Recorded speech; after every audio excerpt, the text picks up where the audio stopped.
Bismillah ar-Rahman ar-Rahim. Assalamu alaikum wa rahmatullahi wa barakatuh. Alhamdulillahi rabbil alameen. Wa bihi nasta'inu ala umuri dunya wad din. Salatu wassalamu ala rasulihil amin sayyidil awwalin wal akhirin habibina Muhammad ibn Abdullah وعلى آله وصحابته الكرام أجمعين ثم أما بعد وقال الله تعالى في كتابه الجليل وكذلك جعلناكم أمة وسطا لتكونوا شهداء على الناس ويكون الرسول عليكم شهيدا. And welcome back again to our program My American Jihad with me, Imam Shamsi Ali. In today's episode, I would like to continue my discussion on the importance of moderation in Al-Islam. And it is essential to understand that, once again, moderation means keeping our religiosity in the middle. That we are not going to the right extreme nor to the left extreme, but we are keeping within the bounds, the hudud of our faith. وَتِلْكَ حُدُودُ اللَّهِ فَلَا تَعْتَدُوهَا. And these are the bounds of Allah, so do not transgress them. Now, in yesterday's episode, I talked about the importance of al-i'tidal, and that is being just and committed to establish just in life. And that is a part of our moderation. Our moderation is not being weak in front of the oppression, but in fact, building a commitment and having a strength and power to face any oppressions with justice. And that is the first characteristics of moderation, al-i'tidal. The second characteristic that we mentioned is about at-tawazun. That moderation in Islam requires balance on every single thing that we have in life. Balance between personal and public life. Balance between spiritual and material life. Balance between our intellectual capacity and our spiritual capacity. All these are a part of our attempt to keep balance, as a part of that moderation. And now I'm going to talk about the third characteristic of moderation in Islam, and that is the importance of as-samha. What is as-samha? As-samha means toleration.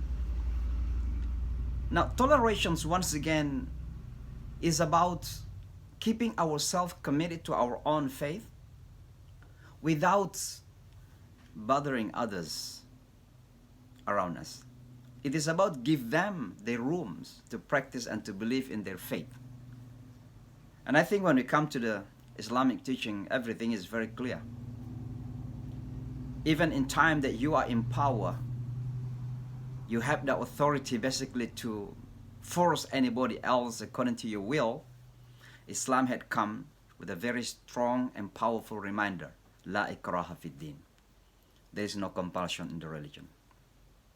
So even if you are on authority, you are the powerful person in a nation, in any country, for example, you cannot force anybody to follow what you believe in. Certainly, because Islam believes that faith is a personal matter, that no one can intervene. No one can force you to believe in something, because faith is about your own heart. So you cannot force anybody to believe in something. So that is logic and that is rational. but certainly also because of the right of others to choose in life. Human beings are dignified. With their own intellectual capacity, they can think, and they have the freedom to choose what they wanted to choose in life, including the choice of faith. So the Holy Quran says, Lakum dinukum waliyadin. Your faith is yours and mine is mine. And these are among the signs of toleration in Islam. And alhamdulillah, if we just honest to the history and study carefully the history of Islam, from the very beginning, Islam had shown others what's so-called as-samha, toleration. Let me just go directly to the life of the Prophet Muhammad sallallahu alaihi wasallam when he was in Mecca and in Medina. As we may know that Prophet Muhammad sallallahu alaihi wasallam in Medina was not only a prophet, of course this is more important, it's the most important that he was a prophet, but more importantly he was a king. He was the president of Medina. But what happened, the Prophet Muhammad sallallahu alaihi wasallam tolerated for others to practice their deen, to practice their religion, provide that they don't bother Muslims. And that's what happened. The Jewish people were in Medina, the Christians were around the city, even the Arab pagans were not forced to accept Islam. Yes, Islam, Muslims have come to show them what Islam is all about, but they were not forced to become Muslim. But I want to give you one most important toleration or tolerance in the history of humanity. And that is when the Prophet Muhammad sallallahu alaihi wasallam for the first time wanted to create in the history of all mankind, and we consider this an historic and began by the Prophet Muhammad sallallahu alaihi wasallam, when he wanted to create the first civic constitution, what we call civic constitution. Now in America we have American Constitution. The Prophet Muhammad sallallahu alaihi wasallam in fact was the first person to create constitution. In any country, for that nation to live as a country, as a nation, you have a constitution. You have to have a constitution, and that's what we have in America as an American Constitution. So the Prophet Muhammad sallallahu alaihi wasallam, in the process of creating that constitution, remember, he was the president, he was the king. And this is not in the 21st century talking about democratic nations. We are talking about the 6th century. And he was the king. But not only king, which is more important for the Prophet Muhammad sallallahu alaihi wasallam is that he was the prophet.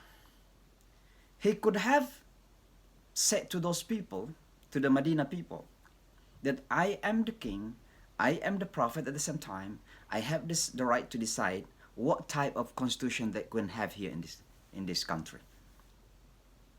But the Prophet Muhammad sallallahu alaihi wasallam did not do in that way. What he did, he gathered all elements of the society in Medina. He invited the Jewish leader to come to the table. He invited the Christian leader to come to the table.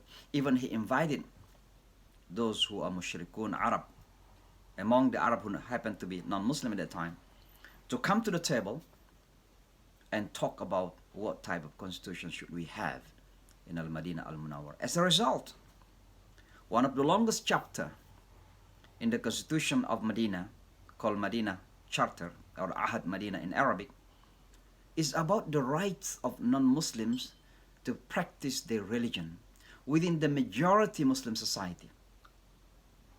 And that's what tolerance is about. Prophet Muhammad sallallahu alaihi wasallam did not come to bring theory and concept. He practiced tolerance in Medina at the time. And if you study carefully throughout of the history of Muslims, when the Muslim, for example, conquered political conquest, for example, Sham from the Romans. And this is understandable because at that time there was war between nations. So either you protect yourself and engage in the battlefield and of course defeat or be defeated, That's what the situation at the time. All people are coming and take over your place, your territorial, country. So the Muslims at that time must move. They have to move in protecting the Muslim lands. And of course, at the time, engage the Romans' power in war. What happened? Romans were defeated by Muslim commanders, including the Sham, Syria at that time, for example. Syria, Palestine, and then you have Jordan. All these areas were called Sham. But one thing we have to remember, that when the Muslim commander defeated or conquered one area, when we come to the religion, none were forced to become Muslim. There is nowhere in the history we find that Khalid ibn Walid, for example, forced anybody to become a Muslim because Khalid ibn Walid conquered certain nation. We never found anywhere in the history of Islam. In fact, the history told us that when Khalid ibn Walid took over Syria at the time, he told the Christians that you have the right to worship. Your house's worship belongs to you. The cross is not to be taken down. There's a guarantee granted by the commander at that time. I think you still remember when the key of Jerusalem, because Jerusalem was an ancient city built by Suleiman the Great, and there were walls around the city. So in order to enter into the city, you have to open the door, and there's a key that need to be received from the Romans at the time. So Jerusalem was under Roman power. When it falls into the hands of the Muslims, Umar Allahu An had traveled, from Medina al-Munawwara to Jerusalem to receive the key of that city, because the leader of Jerusalem did not want to hand over the key to the commander. They demanded that the Muslims king, in this regard Muslim Khalifa, Amir Umar Allahu Anhu at the time, must come to receive by himself the key. So Umar Allahu Anhu traveled from Medina al-Munawwara to Jerusalem to receive the key. I'm not going to talk about that story. What I'm going to talk is the portion of that story is about when Umar Allahu Anhu arrived in the city. He met with the governor, and then he met with the religious leaders, and of course at that time Roman Catholic, I think. And Umar Allahu Anhu, one of his character, that he loved to do inspection. He did inspection. He went around the city, and one of the things that he did, he entered into one of the church. While he was inside of the church, the Asr time came. So he must do Asr. And the leader of the church knew at the time that Umar must pray Asr. So the Christian leader, offered Umar to perform Salatul Asr in the church. And Umar Allahu Anhu rejected that. Why did he reject it? Not because it is not allowed to pray inside of the churches. Nowadays we have Muslims are praying Jummah in some churches. Of course, we are not facing to the idols. We are not facing to different, pictures and others. But it is not because Islam prohibits someone to pray inside of the church. Umar rejected to pray in the church because he did not want to create an assumption that Umar had taken over the church. And that's why he rejected it.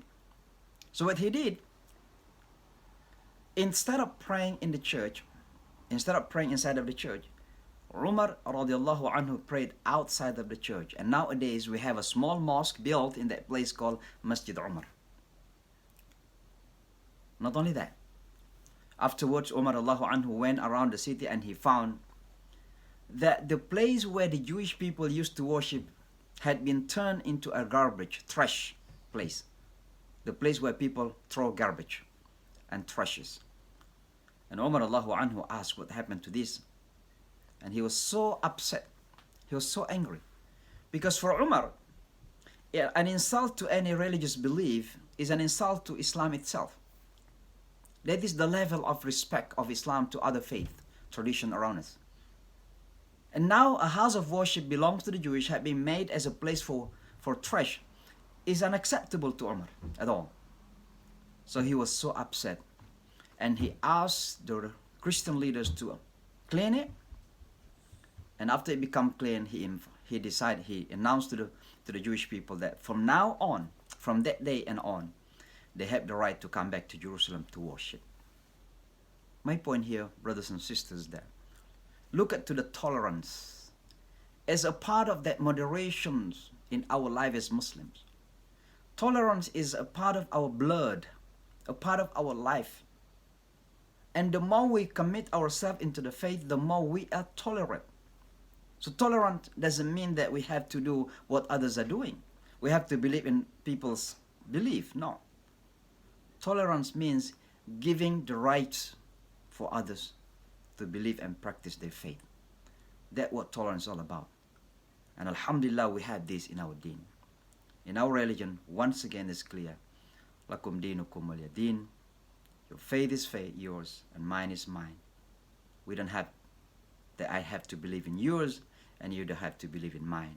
Let's believe committedly to our own respective faith, but do not bother one another. Let's respect one another, and that's what tolerance is all about. So this is another characteristic of moderation in Islam, that it is very important to have a samahah, to have toleration or tolerance in presenting our deen to others. And this is one of our jihad in America, to tell our neighbors that Islam is about moderation, and one of the characteristics of that moderation is as-samha, or being tolerant to other people around us. May Allah subhanahu wa ta'ala guide us and strengthen our faith. أقول قولي هذا وأستغفر الله والسلام عليكم ورحمة الله وبركاته.